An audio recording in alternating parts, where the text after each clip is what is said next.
2015 with her two sons, who are both teenagers, and she's added a third son since she got here, so she has a house full of boys. Although she's been politically active most of her life, her son's English teacher's handling of this topic of slavery caused Mia to become involved in Bennington. She began working with the Southern Vermont Supervisory Union's Equity Literacy Team, which led her to working on the statewide Vermont Coalition of Ethnic Studies and the Social Equity Working Group. This group was formed to advise the Vermont Board of Education on the adoption of ethnic and social equity standards statewide. Mia also joined I Am Vermont too, through the Root Social Justice Organization, and coordinated Visible in Vermont, Our Stories, Our Voices, an exhibition of photographs that ran at the Bennington Museum. Unfortunately, it ended in December and I didn't get to see it, so I'm going to call them up and ask them if they'd like to run it again. Mia also holds the position of chair of the Bennington Democrats, the first African-American woman to hold office in that organization. She's also president of the NAACP branch in the Rutland area, which includes Bennington, Rutland, and Addison counties. And recently, in case she ran out of things to do, she accepted a position with Rights and Democracy. Perhaps she'll tell us more about that. Mia? Thank you so much. Thank you for that beautiful introduction. I appreciate it. It's hard to imagine that I'd be standing here, whatever, in front of you all, speaking about my journey. You know, I took a lot of reflection to think about how my journey went to be here or to be involved in so many things. And it would be simple to say that this journey began when I came to Vermont, but real reflection brought me to recognize that there were pivotal moments throughout my life that brought me to the place that I am now. And I'd also like to acknowledge that this is like an abstract question, like this is a journey. This is not the final destination. This is still in progress. And I think that's how we all are in our lives. And it's true of our own personal growth and evolution, that it doesn't stop, that we always want to learn and do better and serve our communities in meaningful ways. But back to the pivotal moments that I was reflecting on how I get here. And I want to say moments is broad, like it's a broad encompassing thing. The first one was my birth. My mother was white. My mother is white. My father is Black, and they met each other in New Orleans in 1974. That was only 7 years after the Supreme Court announced its ruling in Loving versus Virginia in 1967.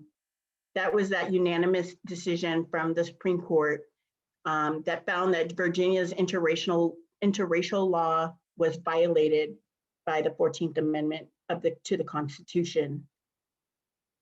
But my mother is a white woman who is a first-generation American descendant of my grandfather, who was an immigrant from Norway.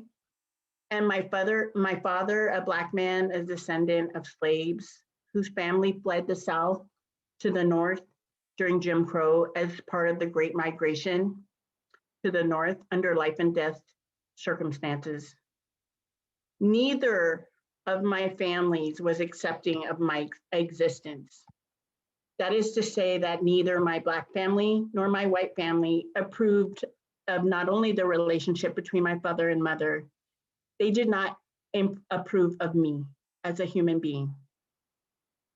This was the moment that I find to be pivotal because it was my humanity, right?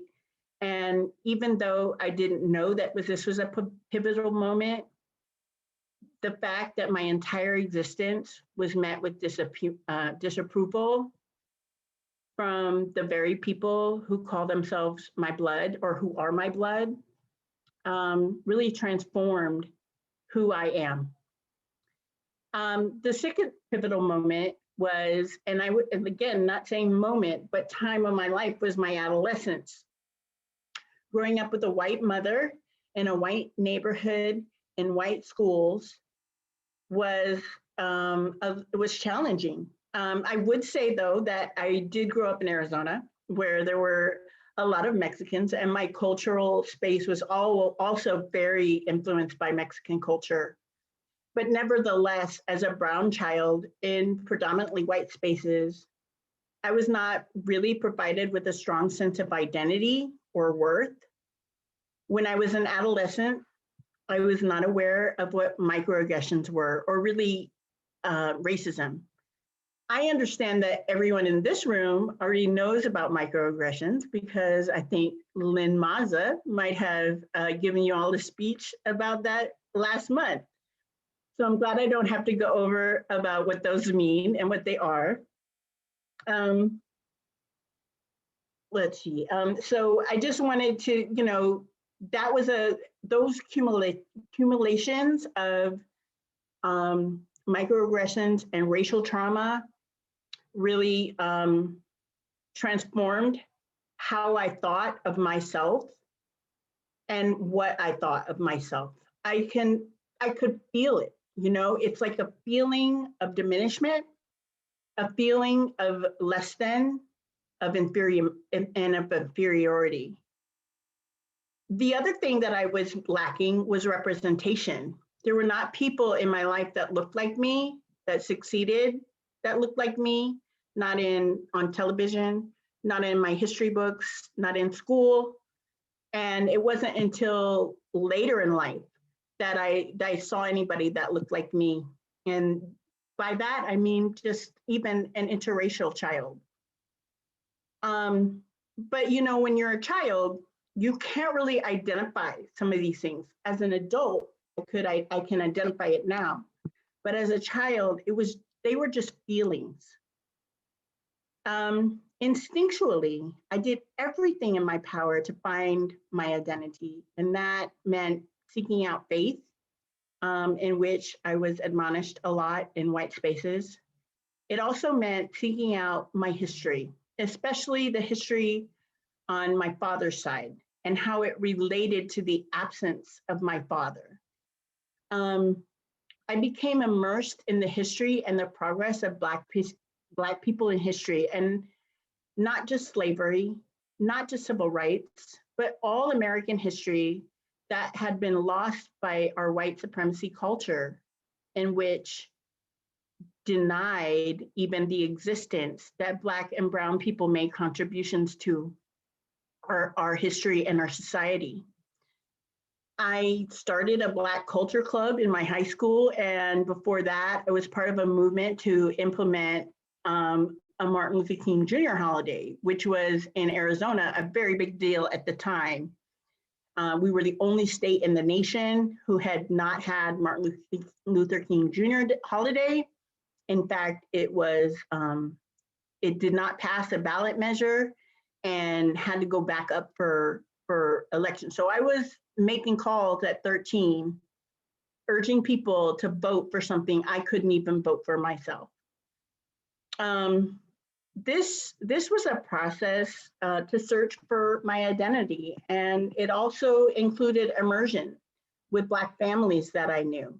I found myself uniting with people who seemed to understand about my disconnection. They taught me how to feel more comfortable in my skin and feel more confident for who I was. And eventually I found my way to Howard University, which is a historically Black university. And we like to call it the Mecca, because it is one of the biggest and brightest HBCU of all, and no one can dispute that. Anyway, I digress. The pivotal times of my adolescence brought me on this journey of personal growth, but it also became a fight for me to balance the negative images and narrative that it was ingrained in my psyche, and by the cumulative impact of microaggressions and racism. And this is clearly not something that I had the wherewithal to figure out at the time. This trauma was manifested in several ways in my life over time, including mental illness, including abusive relationships, and the inability to sometimes be able to complete full and entire projects because of my own imposter syndrome, self-doubt, and lack of confidence. So this trauma, let's see. So this actually leads to the third pivotal moment on my journey. And that was motherhood. I have two beautiful boys. They're 2 years apart. They're teenagers now. When they were born, safety was my main concern, as well as education, character, and all the concerns that every parent has for their children, I had. As they grew, I was super diligent to pay attention to their emotional needs too. I could see when my son was feeling anxiety. I could feel it when they were upset. And of course, none of us wants our kids to be upset or hurt or in harm's way. So when we moved to Vermont, my boys were in 3rd and 5th grade. And we found concerns of racial violence almost immediately. Within a week, my 5th grader at the time came home from school crying, saying that he had been called the N-word. The school had not contacted me. They had not told me that that had occurred. So I contacted them right away with concern. Their response was that they can't really do anything about it, and that they weren't even sure if it even happened. They were doubting my son and that it had happened at all. I decided to move on. I decided not to fight that because that is what I had been acculturated to do so over time. And I also thought maybe this was unique. Maybe this was not going to happen anymore, and there was a reason, an explanation. But then other things came up, like other microaggressions would happen to all of us. Like we would be at the store and my son would be followed by security when he was a child. Or we would be in an aisle and people and women would turn around when they saw my kids are really big. And so I said, well, maybe it's because you're big. But you always would make excuses for why what was happening to us was happening. And the microaggressions from community members were thrown around sometimes like candy. At one point, a local told me that he would teach me and my son about respect after a small disagreement over a phone. It became a really hostile environment for me. And since at the time I did not know other Black and Brown community members, I had no one to unpack with what was happening to us. I had no idea if this was Vermont's way or if this was in my head or if it was isolating. I was getting really depressed. One day, my son came home to tell me about a book that they were learning in class. He told me that they were using the N-word, that it made him feel uncomfortable. We tried to find ways that you could survive the class, again, going back into those habits of acculturation where we just have to accept when our humanity is at stake. I try to coax him through different ways to feel more comfortable in those classes instead of having a confrontation that I know would paint me as an angry Black woman. So I tried to navigate my son through these and tell him to squish down those feelings that he felt uncomfortable with. Ultimately, he came home one day saying that the teacher had him reenact being a slave on a slave ship. And that was my moment. That was the moment that everything switched on for me. All of my energy was now refocused in the protection of my child, like any mother would do. I realized that my son was experiencing those same feelings and those same aggressions, microaggressions and racism that I could never identify as a child. And I was destined to erase and stop that cycle. That led down the road of change as my role as an advocate in the community, and in particular, our Black and Brown communities. I had some success in making change. As Margaret said, I started becoming part of the equity team. Well, actually, I created the equity team. I found the money for the equity team. They started implicit bias training because of the pain that happened to my son, the trauma that happened to them. They did all of the things to make it look like we were making systemic change. And I was actually advocating for other people, hearing their stories. And I found out that our family was not unique to this. I learned of more horrific incidences of racial violence in our community. And so I made it our mission to continue being that mother, not just to my children, but all of our children, and not just the Black and Brown children, but all of our children are impacted by this. I do credit so many people along the way for helping me find my voice and the courage and the strength to do it, because it is not easy. Because I am often met with disregard. I am often met with disbelief that it exists.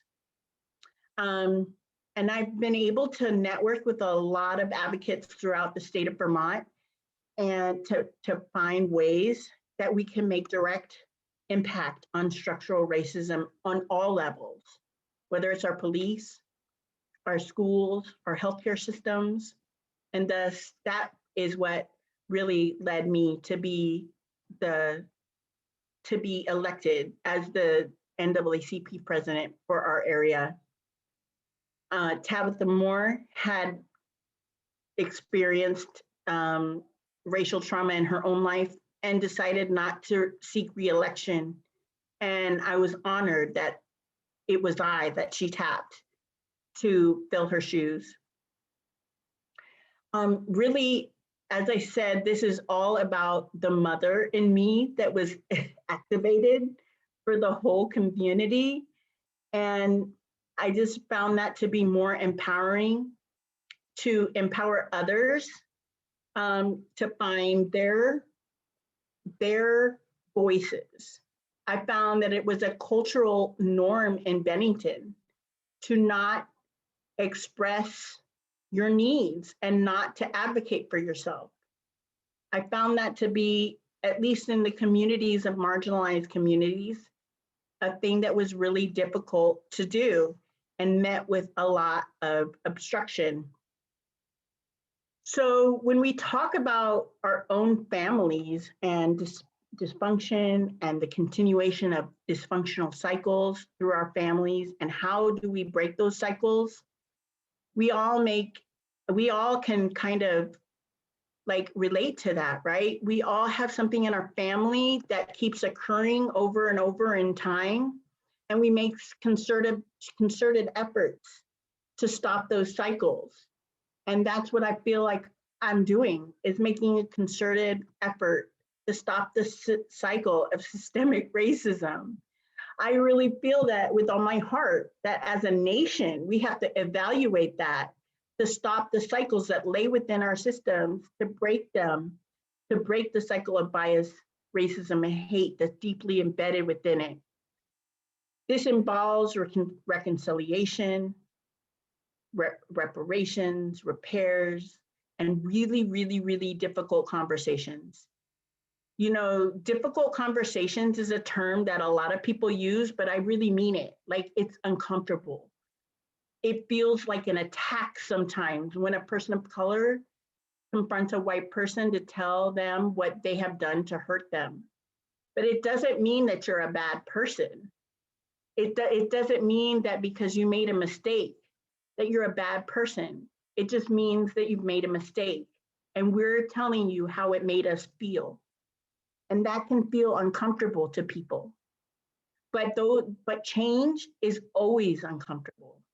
When you think about the caterpillar turning into the butterfly, they stay all wrapped up in a cocoon, and they're uncomfortable. But when they become that butterfly, you know, they're free, and it was all worth the pain and discomfort. So that's what I mean about difficult conversations. There really are difficult conversations, and that is essential in the process of breaking our cycle as Americans. The cycle of structural and systemic racism cannot break until we are uncomfortable. And someday I hope to have difficult conversations with you. It's a journey that we all need to take together towards activism. I really do appreciate you all having me here today. I hope that I've given you a little bit of insight about me and who I am, and I'm welcome any questions. Thank you very much, Mia. I'm going to ask everyone if you would like to ask a question to unmute. And then you can do a couple things. You can go into the chat box, and there are some, no, that's not where they are, reactions at the bottom of the screen. You can hold up your hand and one can call on you from that, or you can wave your hand. And I'm going to take the spotlight off of Mia so we can see each other better. And if I can figure out how to do it, here we go. Okay, we should have everybody available maybe in gallery view. Yeah, if you put it on gallery view, you should be able to see everyone. So who has a question for Mia? Anybody? Anybody?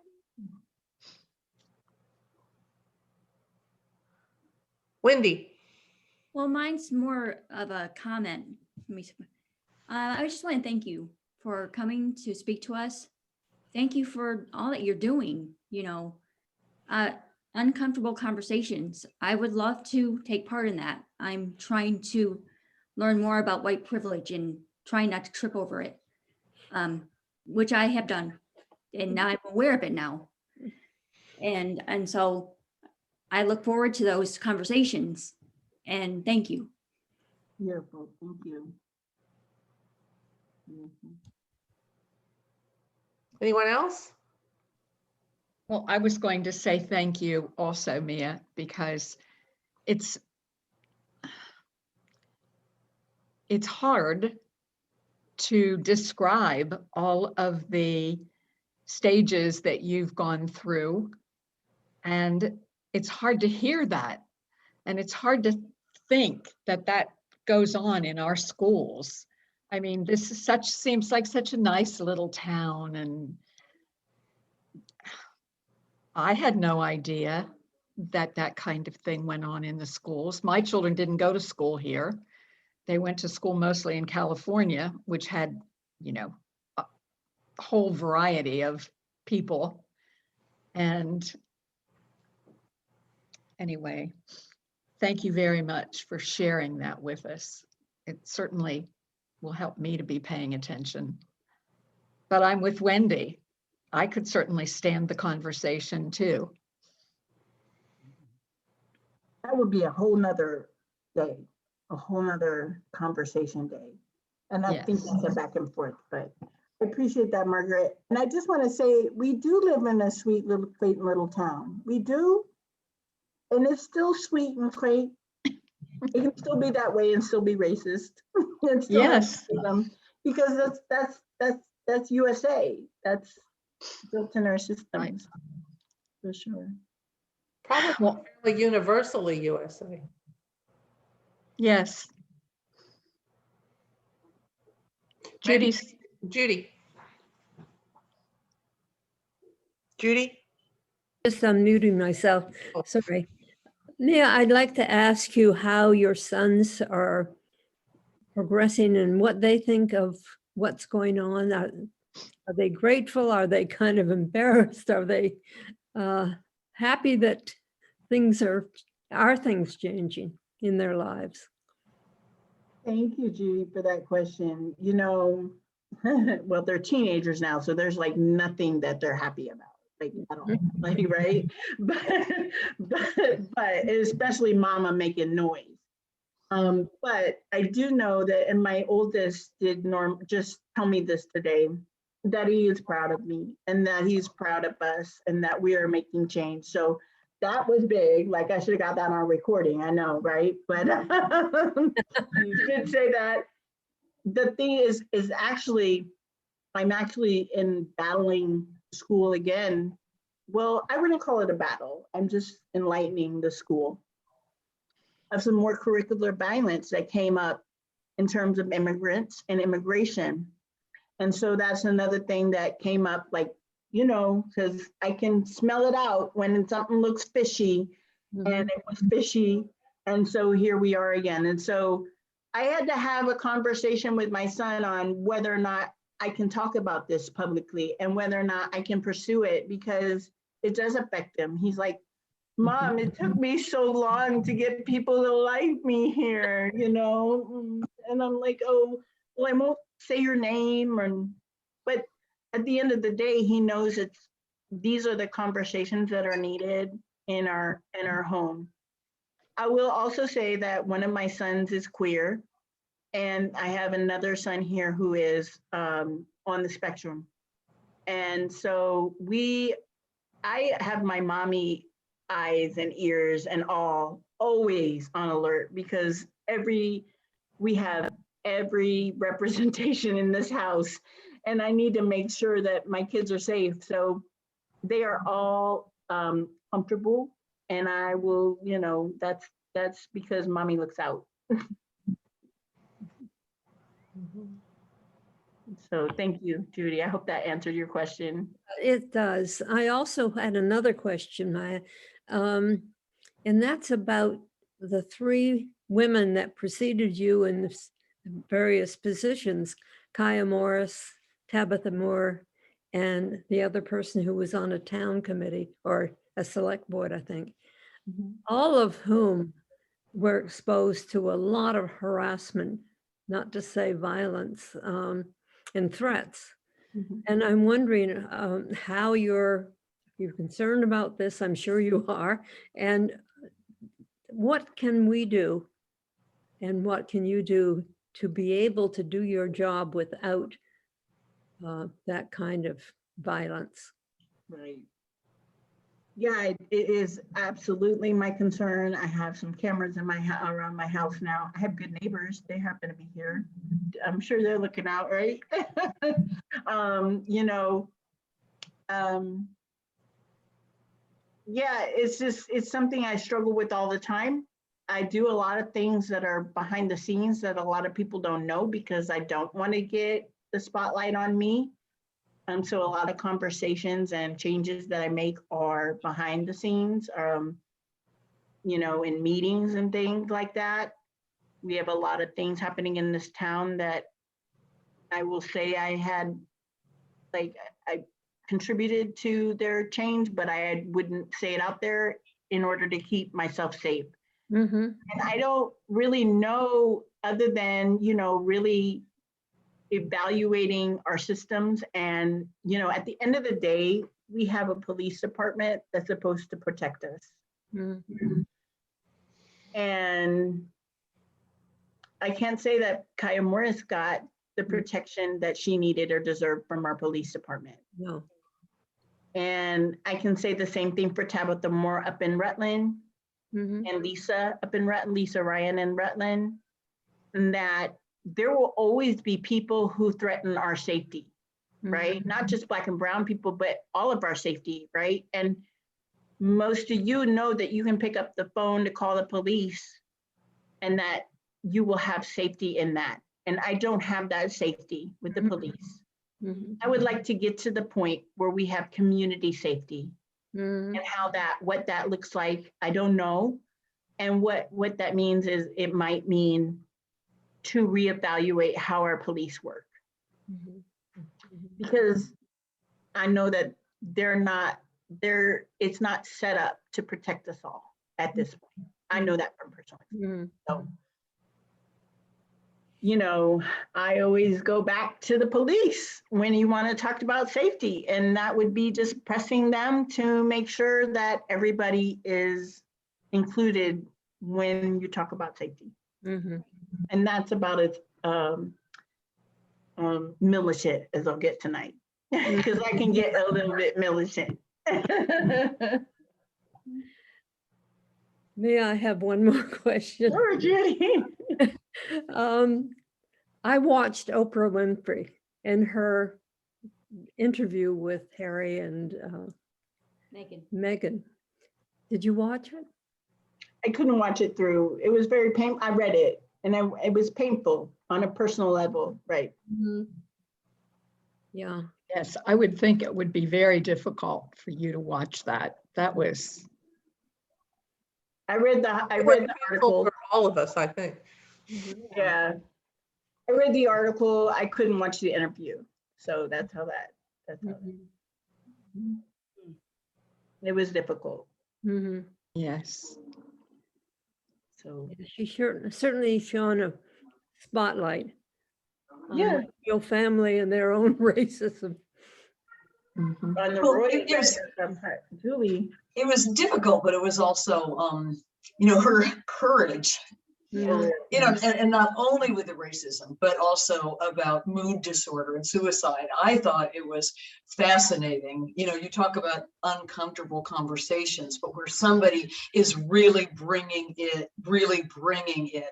I thought it was a fascinating and heart-opening watch. I had a question. I'm not exactly sure you said, and maybe I missed it. What brought you to Vermont? Oh, yeah. Well, actually, Margaret and I were talking about this earlier when we were living in California, like the traffic. One day I was like, this place is rough, man. I cannot, but that's not the only reason. It just was really the hubbub of the city and everything and living there. And I was originally from Arizona. I did not want to go back to Arizona. I had an aunt who lived in New York City at the time, and she was like, I can't do New York, the city anymore either. And we just found a house, and she's found a house in Vermont. I'm like, well, Vermont, of course.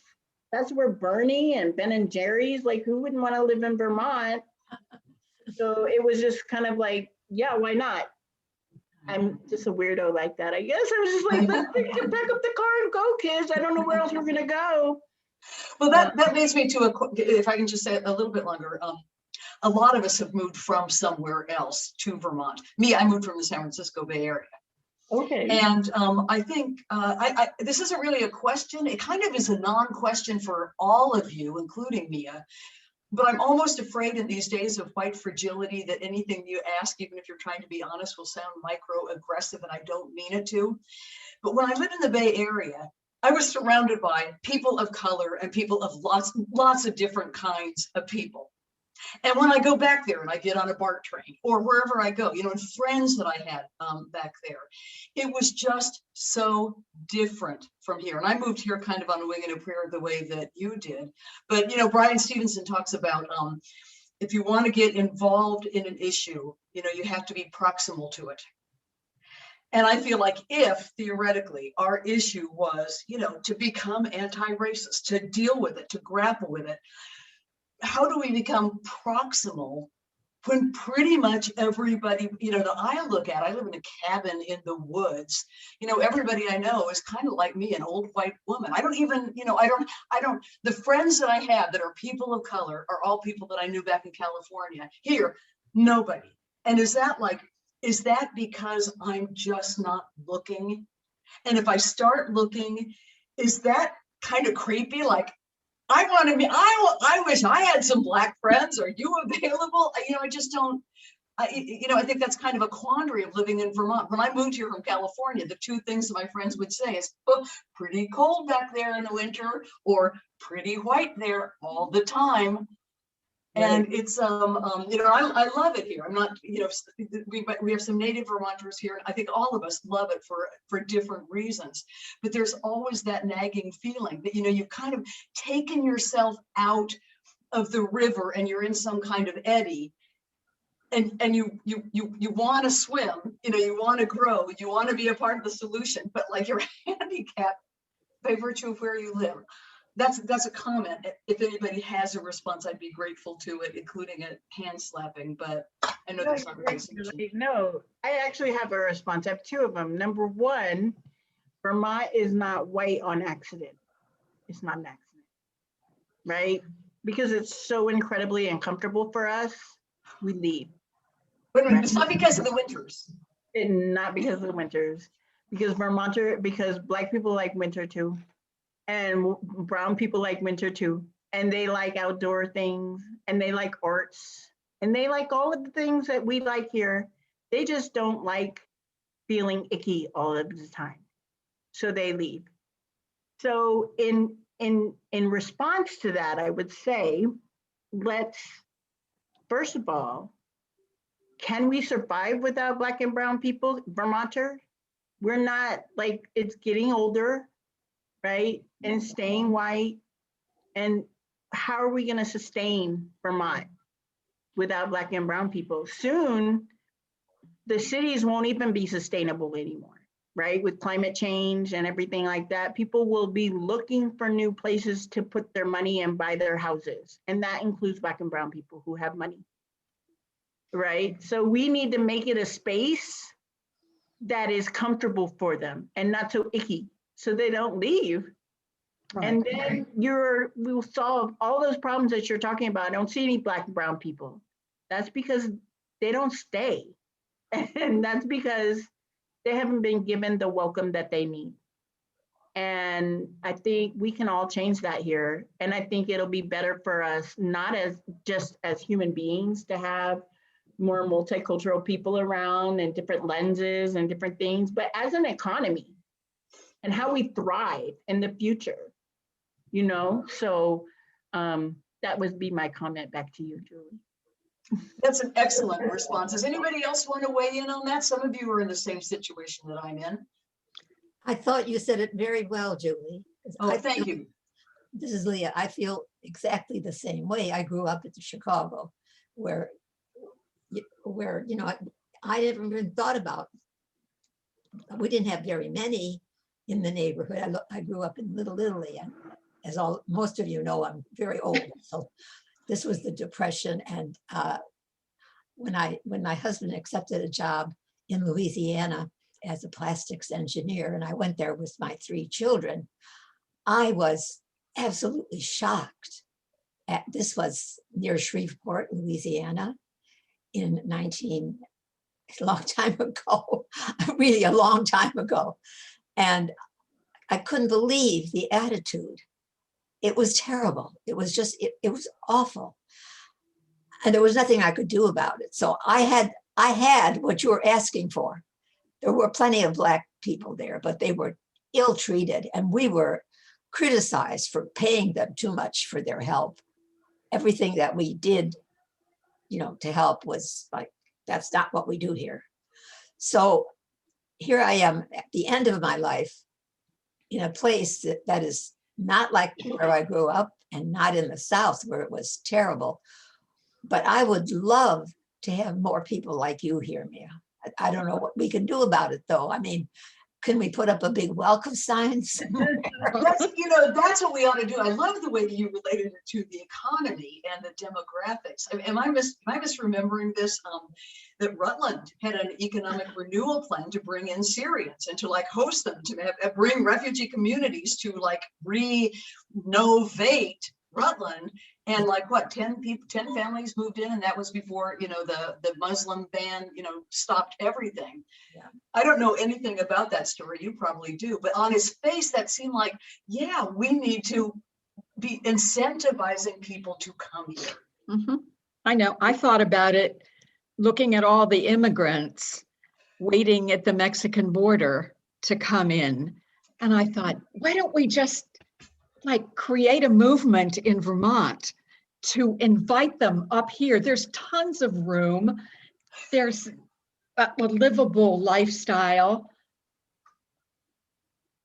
Gotta be safe for them to be here.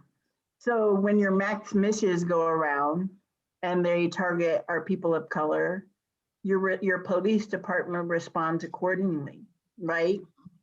So with that, when you're Paulette, you know, militarism, that finally got, hopefully that's resolved, but it's taken years of violence against people for them to recognize this militia, basically, in Paulette, right?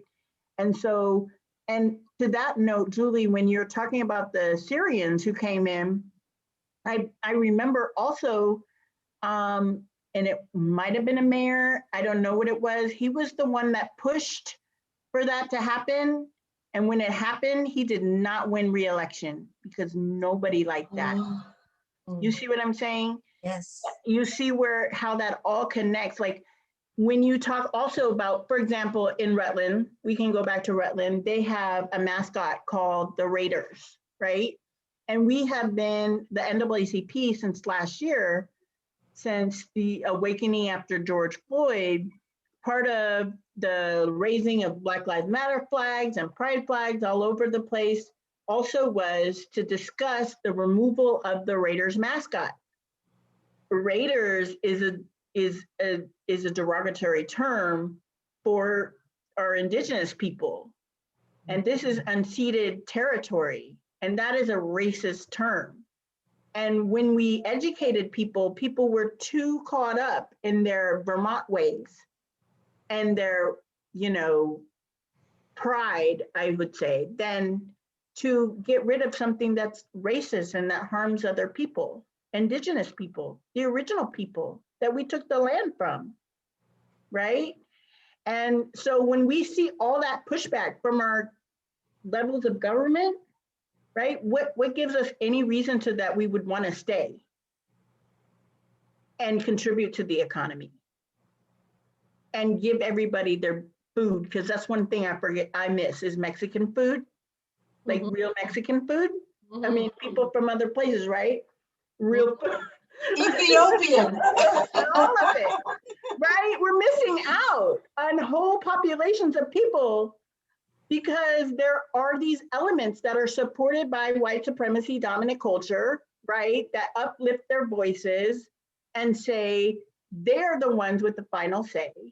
They are the ones who make our laws and make us feel uncomfortable in our schools and all of that. So, you know, when I talked about the barrage of microaggressions that I received when I first came here, right?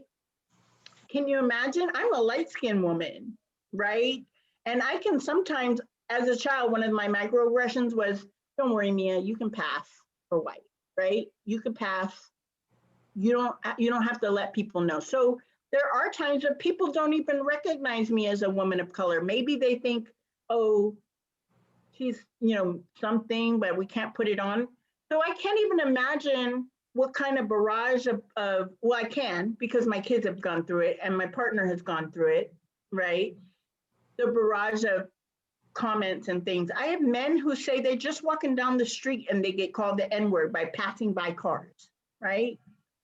So if that is the way it is to live around here, I have families, people who have been pulled over by police, gotten 12 tickets in 22 days. Like literally every time they get in their car, they're pulled over by police. They're automatically named a thug. They're already automatically named here for drugs, bringing drugs to our community because we have an opioid crisis, right? We all know that. And the Black and brown people are being blamed for it. And it's perpetuated in the way that we're treated when we're out and about, right? So if that's the case, how can we get people to come here and stay? If that's how every day is. Whereas when you said, Julie, sometimes I go to the city, I go to Albany even, and I can just like I'm not on display. Like where family is not on display, we just blend in and be a normal family, right? So we have to make it an environment that is conducive for that. And that means leaning on the people who perpetuate these stereotypes, including our police department, including our schools, including our hospitals. We have problems there. We have brilliant doctors we could be recruiting to our renewed SBMC that's getting ready to be bigger and brighter, right? There are so many folks of color, but why would they want to send their kids to a school here that is teaching racist curricula, right? Is some of the curriculum that I'm fighting right now with the school, like if I show that to people across the country, they're like, what is happening in Vermont? You know, that's crazy. This is like 2004 stuff. This is old, you know? And so we have to make it safe for them to be here in order to bring them here. Sorry. I'm done. I'm just struck by this idea of police making a community safe. But what about training also of police officers who are almost like Chamber of Commerce to welcome, to welcome people, if that was a part of their training, to like make people feel welcome. I'm thinking of one time I got pulled over in Great Barrington, Massachusetts. It was I was looking for a parking place. I didn't really know where I was going. And apparently I was driving a little erratically. And there was suddenly that blue light in the rearview mirror that kind of makes your heart stop. And I pulled over, but I rolled down the, my window, and a young officer came up to me and I said, oh, thank goodness, officer. Thank you for helping me. I'm not from here. And I'm visiting and I don't know where I can park my car. Can you give me any advice? And immediately it was like, he almost seemed to think I was like his Aunt Doris, the way he was giving me suggestions about where to park and being so friendly and warm. I thought, this is the kind of attitude I'd like to see all police officers having. I'm an old white woman, so I know privilege when I'm on the receiving end of it. But what if everybody didn't get afraid of police who pulled them over, but instead expected them to be coming to help? It would be wonderful. It would be wonderful. Hey, Dave. I saw Dave pop up. I can't imagine having sons that you had to have the conversation with before you ever let them drive the car out of the driveway. Yeah, I even went a step further and had him, like my oldest, take Know Your Rights training through the ACLU, which is even more, which I will be doing soon again for the other child that is ready to drive. And he has autism, or he's on the spectrum, I should say. So I want him to drive, but he's going to not only get the talk, he's going to get Know Your Rights training, and then he's going to get special training to talk about how we talk to police. So, yeah. Can I ask a personal question? Like, do they have white friends? Do they have friends of color? Are they dating, whether the queer one or the other one, like, other people who are white who are not? I mean, is this thing that seems to be happening in America, kind of the great demographic sort of opening up. We're like a generation that just doesn't feel hung up about, the kind of the post-millennials. Are they a part of the, you told us some of the horror stories, and I know that that's absolutely real, but what's it also? Yeah, sure. They got all kinds of white friends, and they've got, I had white friends too growing up. It didn't mean that I didn't still go through what I went through, you know what I mean? And yeah, I had white friends, black friends, Latino, también hablo español, so that's where I'm coming from. Like, we come from all these just, and they still live that way. These kids they're kids still. So yeah, they go through all of the things, and all while still enduring some of the things that I went through when I was a child. So yep, for sure. Good. We do appreciate hearing from you. Your story is remarkable. Yes, we do. And the way you started it was brilliant. And if you can think of anything. With your burst, I mean, that was so well done. Really. Thank you. You The had my, Genesis you story. had my total attention right from the beginning. Thank you. Very well done. Appreciate that. And I taught public speaking. Oh, wow. Oh, Thank you. That's go. Appreciate that. You're going to be a great spokeswoman for us. I hope so. Yes, of course. I'll try my best. For sure. Good. I would love it. I think all of us would like to thank you and to also Yes. say that many of us, I can't speak for all of us, but many of us would be happy to work with you on projects together. If things look like there's something that this bunch of old white women can do, holler at us because Absolutely. I love it. I love this. Yes, group. of course. Great. Thank you. I will be calling on you. Trust me. Okay. We can't drive at night, but we can make phone calls at right times. I love it. I love it. Thank you guys. But yes, phone calls, sometimes meals. We do something called solidarity meals. And that's for people of color in our area who not necessarily experiencing like food problems or anything like that. They're just tired because they got that extra baggage on them, you know, and so every once in a while, well, actually every month for a week, we choose one family and give them meals for dinner, just bring them dinner. So I have a group of white people who do that. All I do is give them the name and it happens. So, you know, there's lots of ways that we can all help each other. And trust me, I'll be asking you. great. Great. Okay, good. Well, thank you so much. We really appreciate it. Thank you guys. Anybody else have a final question that's burning a hole in your pocket? Okay, thank you, Mia. Thank you, Mia.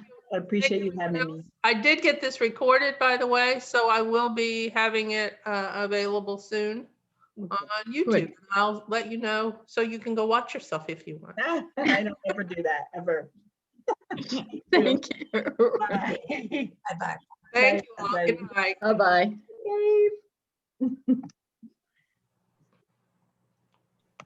The record.